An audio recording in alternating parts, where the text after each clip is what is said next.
하나님 말씀은 구약성경 잠언 20장 8절에서 12절까지입니다.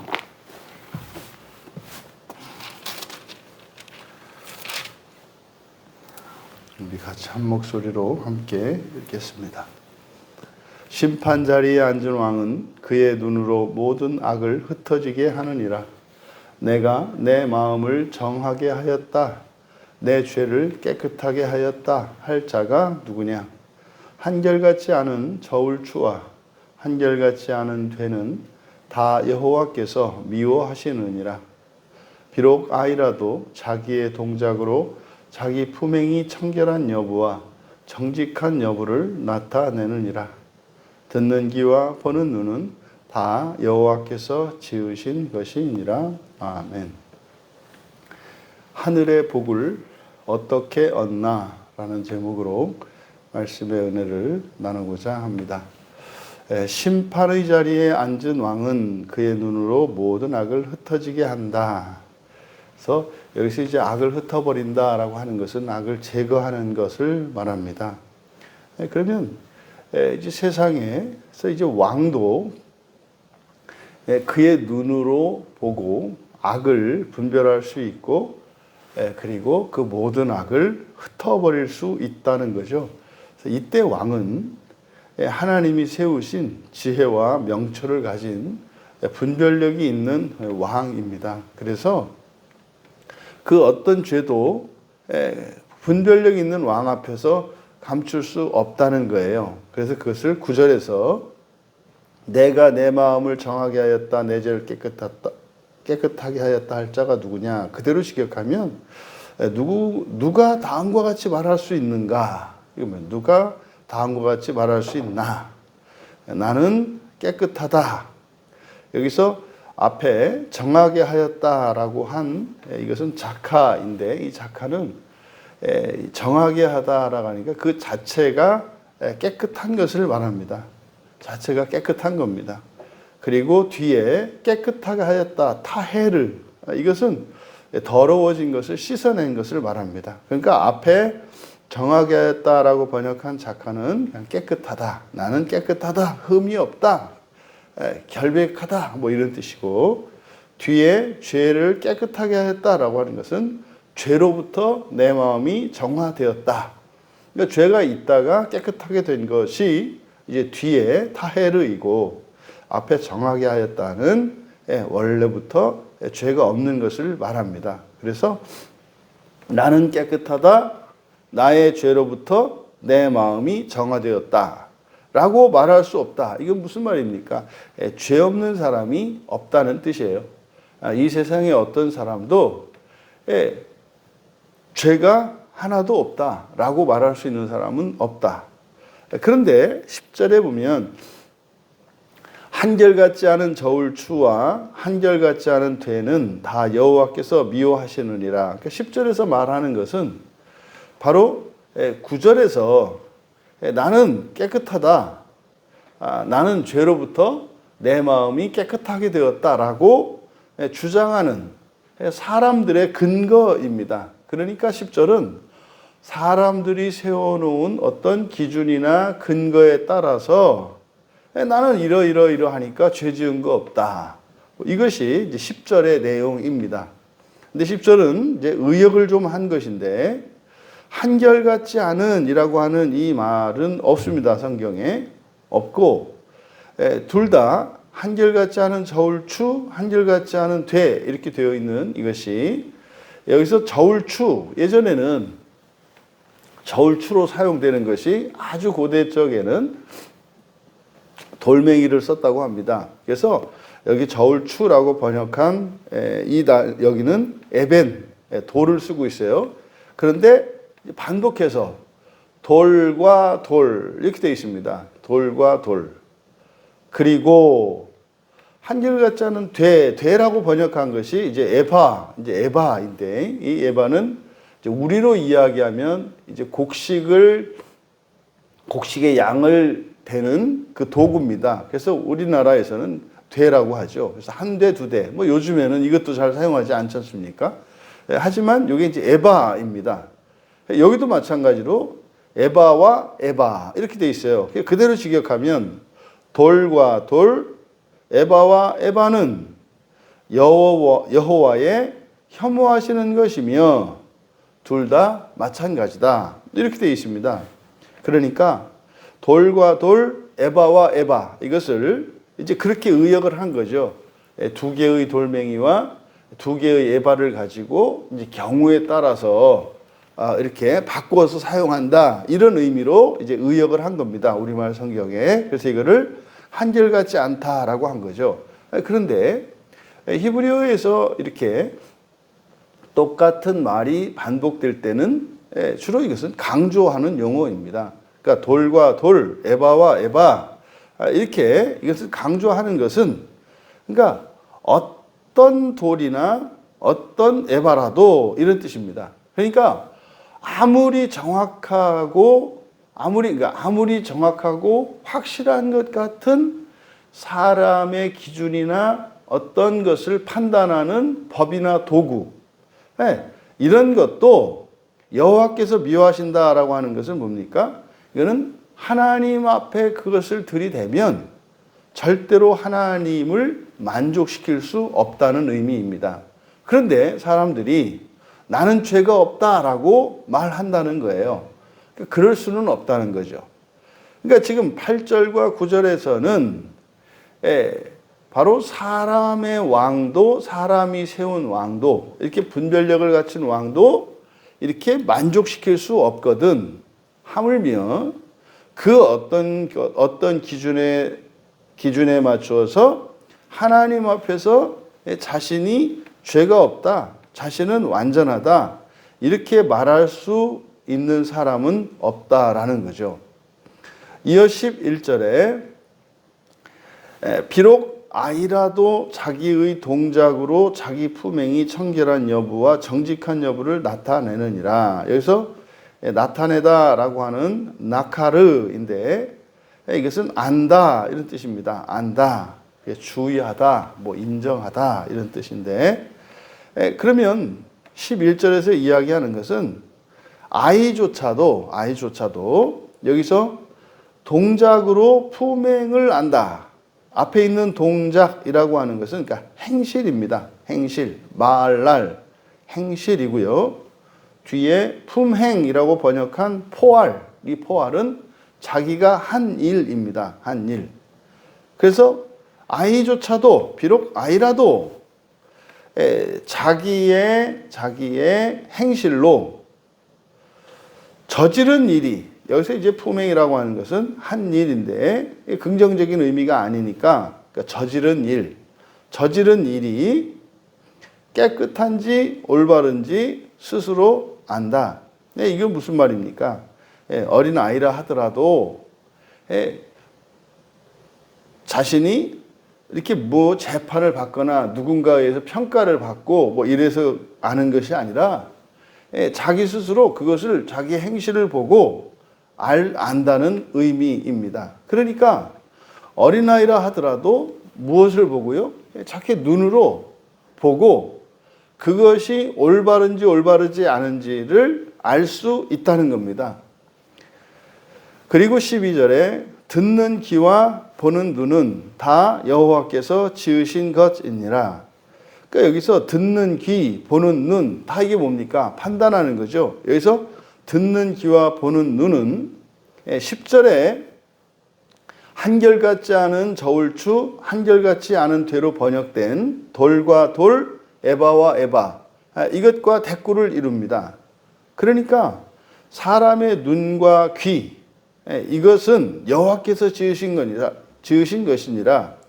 이것이 세상의 법이나 그 어떤 심판이나 이런 도구들보다 더 정확하다라는 겁니다. 그러니까 일례로 그런 거 있지 않습니까? 이렇게 음식을 할 때 요즘에야 이제 계량해서 이렇게 숟가락으로 몇 숟가락 이렇게 합니다만, 옛날에 우리 어머니들이 이렇게 음식을 할 때 그냥 대충 그냥 몇 숟가락 푹푹 푸고 이렇게 해서 숟가락으로 떠서 국물을 이렇게 떠 먹으면서 입맛을 맞추잖아요. 그래서 할 때는 얼마큼 해야 돼요? 그럼 뭐 대충 넣으면 돼. 뭐 이렇게 얘기한단 말이에요. 이 대충이라고 하는 이게 뭡니까? 사람이 가지고 있는 감각인 거죠. 실제로 이런 사례들은 많습니다. 그러니까 어떤 일에 있어서 전문가라고 하는 사람들, 육체의 감각을 고도로 발달시킨 이런 사람들이 뭡니까? 그 한국은행에서 있는 뭐 위폐 감별사라든지 또 은행에서 오래 일한 분들이 그 창고에서 일하신 분들이 돈을 집어가지고 뭐 장수를 마친다라든지 그리고 이렇게 앞을 보지 못하시는 맹인들이 손끝으로 점자책을 읽어내고 손으로 미세하게 느끼는 거. 또 뭐 한의사 선생님들이 손에 있는 맥박을 손으로 느끼는 이 감각을 보고 몸의 그 상태나 이런 것을 진단한다든지 이런 거죠. 그러니까 지금 12절에서 이야기하는 것은 사람 자체, 사람이 하나님이 창조하신 것인데 사람이 여호와께서 지으신 것이다. 그러니까 10절에 있는 사람이 만든 어떤 측정 도구나 기준, 법 이런 것들보다 사실은 사람의 양심이나 사람의 감각이나 이런 것들이 더 정확하다라고 하는 거죠. 그래서 사람이 귀로 듣고 눈으로 보고 판단하는 것이 세상의 어떤 기준보다 정확하다는 의미입니다. 그러니까요. 그런데 실제로 우리들의 삶을 보면 그렇지 않지 않습니까? 우리들은 이제는 우리의 감각이나 이런 것들을 믿지 못하죠. 더더군다나 이제 오늘날 우리들이 살아가는 이 시대에 사람이 가지고 있는 잠재력들이나 이것을 개발시키기보다는 그것을 대신하는 기계를 만들므로써 사람의 할 일들을 기계로 하여금 대신하게 하지 않습니까? 그러니까 이것은 오늘 본문의 말씀에 비추어 보면 잘못된 거예요. 사실은 지금 여기서 우리에게 주고자 하는 교훈은 뭡니까? 바로 우리들에게 가지고 있는 잠재력 또 우리에게 주어진 궁극적으로는 하나님의 형상이죠. 그 하나님의 형상을 회복시키기 위해서 살아가야 한다는 거예요. 그것은 사람의 인격과 인성뿐만 아니라 더 나아가 하나님의 형상성 이것을 개발시키며 살아가야 한다는 거죠. 그래서 정말 틀림이 없는 분별력을 갖춘 왕이 되고 말입니다. 여기서는요, 어린아이도 알 수 있는 그런 것들을 행실을 보고 자기가 저지른 일의 옳고 그름을 어린아이조차도 알 수 있도록 해야 된다는 거죠. 바로 이것은 앞에 6절에서 많은 사람이 남자의 인자를 선포하나 신실한 자들의 남자를 누가 찾을 수 있겠는가? 이건 뭡니까? 거듭나지 않은 사람들이 자신들이 어떻다? 뭐 완전하다, 의롭다 이렇게 이야기를 하겠습니다마는 그럴 수 없다는 거죠. 이게 하나님의 헤세드의 은혜가 아니고서는 그러니까 하나님의 은혜로서가 아니라면 의롭게 될 수 없다는 사실이죠. 바로 이 세상에 아무도 하나님 앞에서 의롭다 할 자가 없다고 하는 사실을 바로 8절에서 12절에 걸쳐 다시 한번 강조하고 있습니다. 그래서 우리는 어떻게 해야 된다? 이 세상을 살아가는 동안은 끊임없이 하나님을 의지하고 하나님의 은혜를 구하며 완전을 향하여 이것을 의롭게 된다라고 하죠. 그러니까 하나님의 기준에 맞추어 완전한 자가 되기 위해 살아가야 한다는 사실을 가르쳐 줍니다. 그러니까요, 이 세상의 어떤 사람도 나는 예수님이 필요 없습니다. 나는 성령님의 도움이 필요 없습니다. 나는 성경이 필요 없습니다. 교회가 필요 없습니다. 라고 말할 수 없다는 거예요. 그러니까 다른 종교인들이나 종교를 가지지 않은 분들이 보면 기독교인들이 독선적이고 뭐 이렇게 안하무인인 것처럼 보일지 모르겠습니다만은 그냥 생로병사만 놓고 보자 이 말이에요. 이 세상에 어느 누가 병들지 않고 다치지 않고 늙지 않고 죽지 않을 수 있는 사람이 있느냐 이 말이에요. 이게 사실은 사람이 죄가 있는 존재라고 하는 너무나 자명하고 어느 누구도 부인할 수 없는 확실한 증거, 인간의 생로병사입니다. 이 생로병사의 문제를 극복하기 위해서 학문과 이런 기술과 이런 모든 문화가 발전하고 발달하는 겁니다. 생로병사를 겪기 위해서 말입니다. 그러니까요, 지금 본문에서 다루고 있는 주제와 마찬가지로 6절에서처럼 어떻게 해요? 의학이 잘 발전하면 사람이 죽지 않고 영원히 살 수 있다는 거예요. 과학기술이 발전하면 사람의 기억을 이런 저장 장치에다가 옮겨가지고 말이죠. 몸은 이렇게 홀로그램으로 만들든지 아니면은 녹슬지 않는 그런 금강석과 같은 기계적인 몸을 만들어서 거기에다가 기억만 이식시켜 버리면은 그 사람은 영원 불멸할 수 있다고 믿는 거죠. 이게 지금 앞에 6절에서 했던 이야기입니다. 근데 그것을 지금 여기서는 10절에 뭐라고 얘기한 겁니까? 한결같이 하는 저울추, 한결같이 하는 되라고 이야기를 한 거예요. 그러니까 그 어떤 것으로 완전해질 수 없다. 그러니까 사실은 사람이 완전한 의를 갖추는 그것을 부활이라고 합니다. 그러면 부활을 대신하는 무엇? 없다는 거죠. 없다는 거죠. 그것은 오직 하나님의 헤세드의 은혜로만, 그리고 하나님의 약속에 의해서만 이루어질 수 있는 것이라는 거죠. 그럼 여러분, 바로 이 세상에서 얻을 수 없는 그 하늘의 복, 이게 뭐겠습니까? 이게 영생불멸하는 부활입니다. 그럼 영생불멸하는 부활한 자들이 살아가는 세상, 거기가 하나님의 나라입니다. 그것을 우리가 어떻게 얻을 수 있습니까? 그것이 하나님의 은혜로 이루어지는 것인데, 그래서 우리가 신앙생활을 하는 거예요.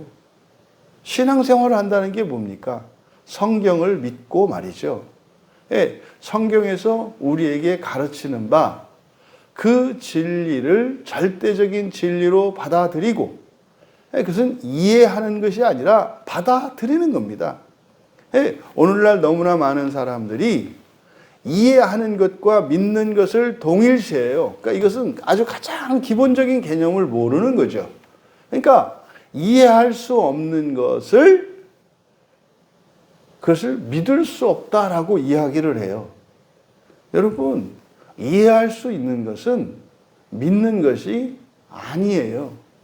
하나님의 나라가 어떻고, 부활해서 사람이 신이 되는 게 어떻고 이해할 수 없다. 사람이 죽고 부활해서 첫째 부활에 참여하면 온 우주에 있는 별들을 완벽한 별들로 만드는 그 창조의 일을 하게 될 것이다. 그러니까 이거는 이해하는 게 아닙니다. 이해하는 게 아닙니다. 성경의 약속입니다. 그러면 그 성경의 약속을 실현 가능성을 따질 것이 아니라 가정을 해야 되는 거예요. 만약에 그렇게 된다면이라고 말입니다. 만약에 그렇게 된다면 여기에 도덕적 판단을 내려야 되는 거예요. 그것이 그러면 과연 그것이 나에게 유익한 것인가? 그것이 선한 것인가 악한 것인가를 그 부분을 도덕적 판단을 하는데 우리의 이성을 사용해야 되는 거예요. 그리고 나서 반대로, 그러면 그 일이 일어나지 않는다면, 성경의 약속이 일어나지 않는다면, 그러면 우리 인생은 어떻게 될 것이고 우리의 인생의 결말은 어떠할 것인가에 대해서 고민해 봐야 되는 거예요. 그러면 여러분, 성경이 약속하는 대로 부활을 하여서 그렇게 영원 불멸하는 존재, 완전한 존재로 날마다 새로워질 수 있는, 그리고 그러한 존재가 살아갈 수 있는 완전한 어둠이 없는 세상에서 살아가는 것, 그것 이외에 다른 어떤 대안을 이렇게 상상으로도 제시를 해보라는 거죠. 없습니다. 없습니다. 여러분, 성경이 우리에게 가르쳐주는 이 하늘의 복, 그것은 성경을 믿고 성경에 기록된 모든 말씀을 절대적인 하나님의 진리로 받아들이며 바로 그 약속의 소망이 신앙생활을 하는 이들에게 주어질 것임을 믿고 살아갈 때 그것을 이해할 수 있는 사람으로 우리 안에 계신 성령께서 우리를 변화시켜 가십니다. 그러니까 이해할 수 없었던 것을 이해할 수 있는 지성을 가진, 그리고 그것을 기뻐할 수 있는 새로운 감성을 가진, 그리고 그것을 소원을 품고 뜻을 세우고 살아가게 할 수 있는, 그리고 열심으로 그 길에서 물러서지 않는 존재로 변화시켜 주시는 것이죠. 신앙생활을 통해서 하늘의 복을 주시는 그 하나님의 은혜를 누리시는 우리 모두가 되시기를 주님의 이름으로 축원합니다. 존귀하신 하나님, 이 세상에서 얻을 수 없다 하여 그것을 없다 하는 어리석음을 범하지 않게 하시고